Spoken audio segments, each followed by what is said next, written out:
Assalamualaikum warahmatullahi wabarakatuh dan selamat sejahtera. Saya Nurul Syakila binti Azmi dan hari ini saya akan membentangkan laman web yang saya telah buat untuk assignment subjek.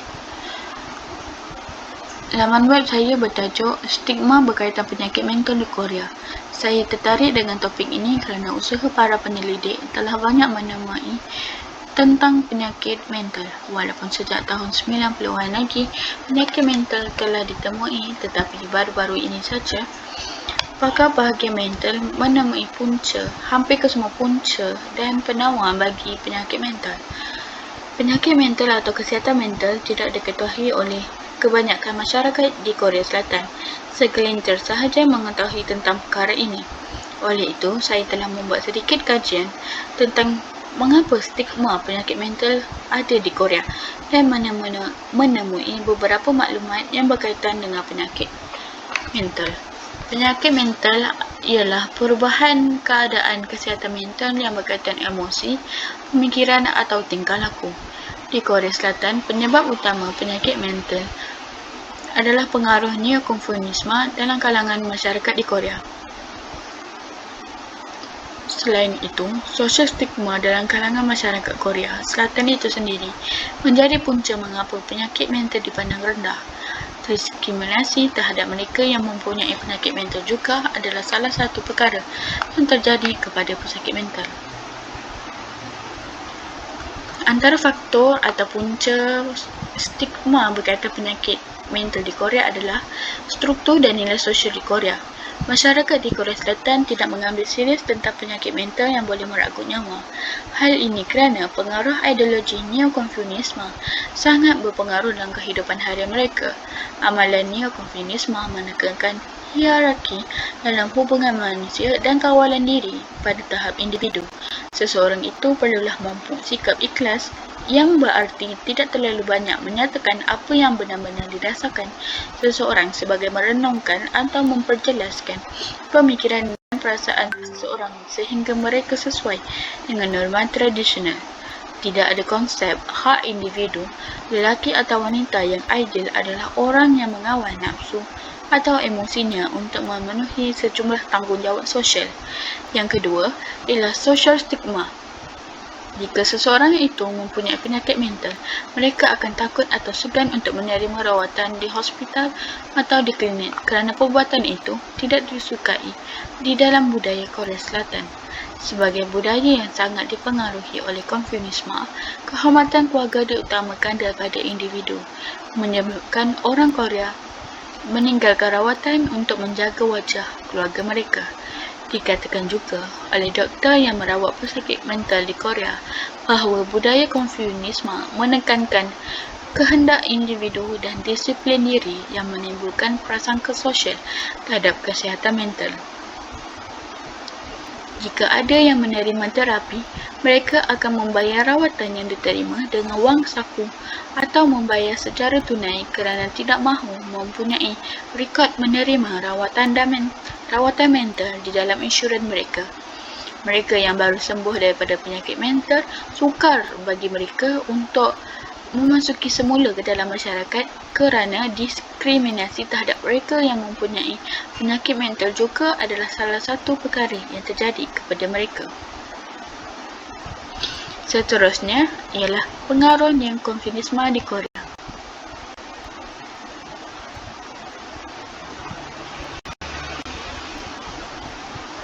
Pengaruh neokonformisme di Korea. Neokonformisme memberi pengaruh besar kepada cara hidup dalam kalangan masyarakat Korea. Pegangan atau prinsip yang diajar dalam kepercayaan neokonformisme telah banyak mengubah cara masyarakat di Korea Selatan dalam melakukan sesuatu. Antara pegangan atau prinsip yang diajar dalam kepercayaan ini adalah menjaga maruah atau air muka keluarga sejak neokonformisme dibawa masuk pada pengakhiran zaman dinasti Koryo.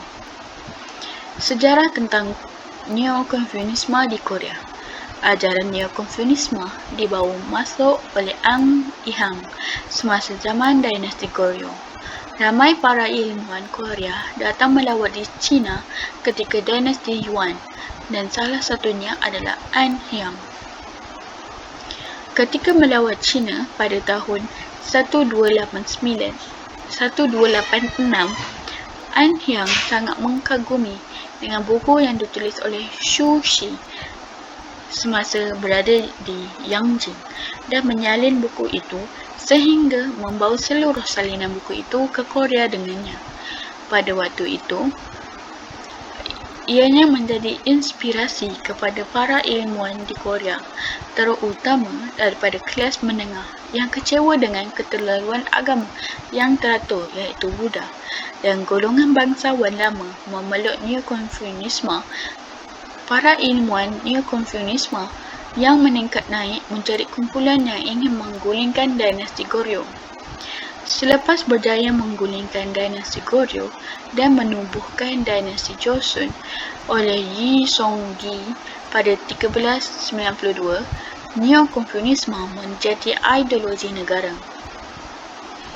Buddha dan agama teratur lain secara umum dianggap beracun oleh arahan Neo-Confucianisme. Setelah itu, Buddhisme dihalang dan kadangkala dianiaya oleh Joseon.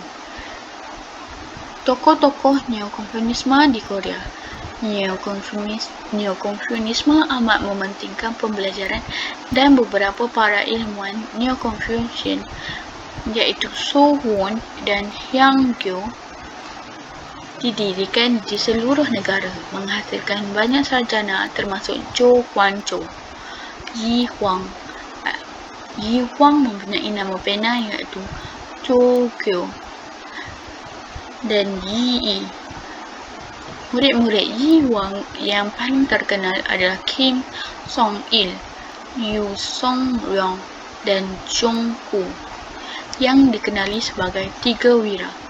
Mereka diikuti oleh generasi sarjana kedua yang meliputi Zhang Yong-huang dan Zhang Yong-ho, dan oleh generasi ketiga termasuklah Hyo Mok, Yun Hyu, Yun Son Do dan Song Si Yol yang membawa sekolah ke abad ke-18. Prinsip atau pegangan Neo-Confucianisme adalah yang pertama, seseorang itu perlulah memupuk sikap ikhlas yang berarti tidak terlalu banyak menyatakan apa yang benar-benar dirasakan seseorang sebagai merenungkan atau memperjelaskan pemikiran dan perasaan seseorang sehingga mereka sesuai dengan norma tradisional. Ini dimaksudkan adalah jika seseorang itu berada di khalayak ramai, mereka perlulah menunjukkan sifat sempurna dan mereka tidak boleh menunjukkan kecacatan atau kelemahan diri. Hal ini kerana mereka perlu menjaga marah muka keluarga mereka supaya nama keluarga mereka tidak tercalar.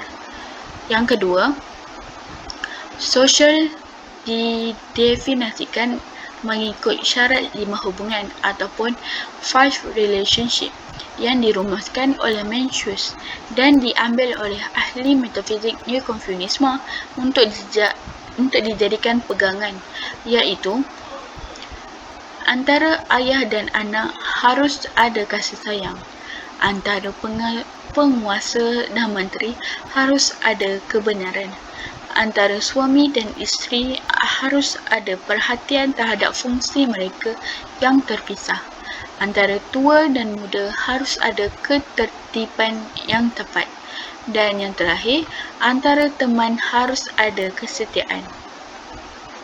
Hubungan yang terakhir, antara teman harus ada kesetiaan sahaja yang memberi persamaan dalam hubungan dan selebihnya mempunyai hubungan otoriti dan subordinasi, terutamanya hubungan antara ayah dan anak yang tidak banyak kasih sayang bersama yang perlu ditunjukkan kerana si anak tidak boleh mempersoalkan kehendak ayahnya.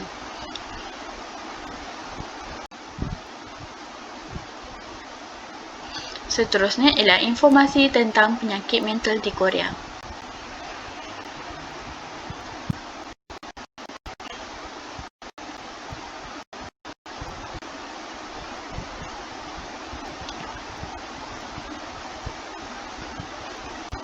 Informasi tentang penyakit mental di Korea. Korea Selatan berada di kedudukan yang tertinggi dalam negara-negara OECD untuk kategori bunuh diri. Mengikut laporan yang disediakan oleh OECD pada tahun 2001 sehingga 2011 bahawa kadar bunuh diri stabil sejak tahun 2009. Tetapi pada tahun seterusnya meningkat dan mencapai tahap tertinggi iaitu 33.3% kematian per 100,000 pada tahun 2011 dan kadar tersebut melebihi purata OECD iaitu 12.4%.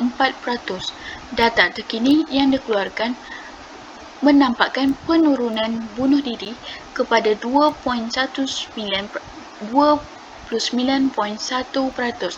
Laporan itu juga menyatakan bunuh diri juga adalah punca daripada status penyakit mental penduduk.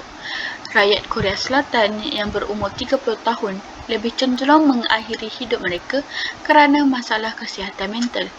Manakala bagi mereka yang berusia 40 tahun dan 50 tahun pula kerana kesulitan ekonomi dan orang tua bergelut dengan penyakit fizikal. Kempen kesedaran tentang kesihatan mental oleh pihak kerajaan dan bukan kerajaan semakin bertambah untuk mengurangkan kadar bunuh diri kerana menyedari bahawa kesihatan mental amat penting untuk setiap rakyatnya. Masalah tentang penyakit mental yang menyebabkan kematian telah menjadi lebih serius dan pihak kerajaan Korea Selatan mahu mengurangkan kadar bunuh diri kepada 17 bunuh diri daripada 100,000 orang pada tahun 2022.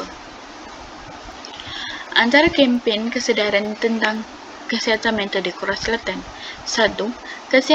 Kementerian Kesihatan Korea Selatan menubuhkan bahagian penuh yang bertanggungjawab dalam menubuhkan dan melaksanakan rancangan tindakan nasional untuk mencegah bunuh diri dengan kos ekonomi dan sosial sebanyak 6.5 trilion won atau 6 bilion USD. Menurut laporan yang disediakan oleh WHO iaitu World Health Organization, Korea Selatan telah banyak membuat perubahan atau penambahbaikan dalam menyebarkan tentang kesihatan mental. Sebagai contoh, rancangan jangka panjang kesihatan mental untuk menambahbaikan sistem kesihatan mental kebangsaan, memperbaharui hak asasi manusia kepada pesakit atau rakyat yang mempunyai penyakit mental serta menambah pusat komuniti kesihatan mental di Korea Selatan. Graf di sebelah menunjukkan peratus bunuh diri dan antara sebab bunuh diri di Korea Selatan. Pada tahun 2015, kematian telah direkodkan dan punca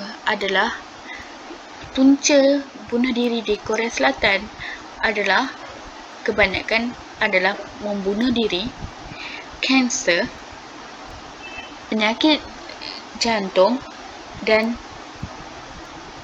lain-lain.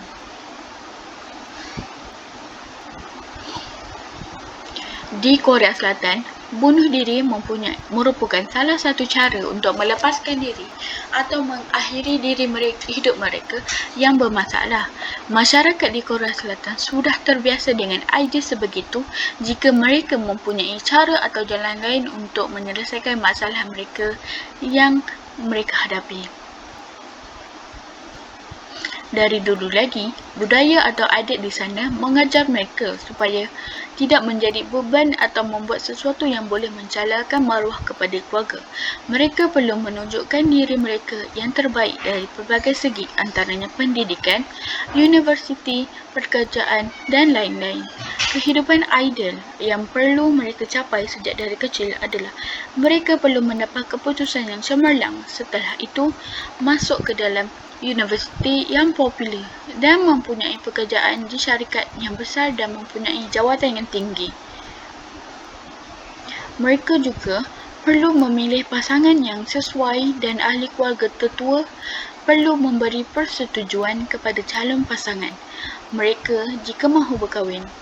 Kehidupan ideal ini kebanyakan mempunyai hampir setiap negara ASEAN kerana sesetengah masyarakat di negara tersebut berfikiran tertutup dan tidak mahu menerima perubahan yang bertentangan dengan kepercayaan atau kebiasaan dalam masyarakat mereka.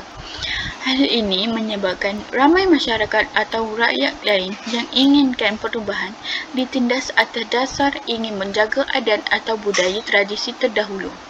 Mereka yang cuba melakukan sesuatu bertentangan dengan tradisi terdahulu akan dipulaukan atau dipinggirkan oleh masyarakat walaupun mereka adalah daripada kaum yang sama atau ahli keluarga sendiri. Diskriminasi di Korea Selatan amat membimbangkan kerana pegangan tradisi terdahulu oleh masyarakat di sana amat kuat.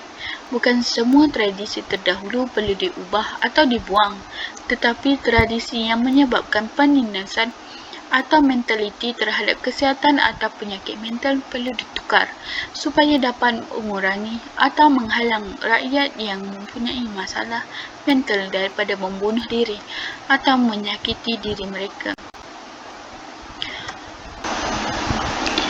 Kesimpulannya, kempen kesedaran tentang kesihatan atau penyakit mental perlulah dilakukan lebih luas lagi di Korea Selatan dan stigma negatif perlu diubah.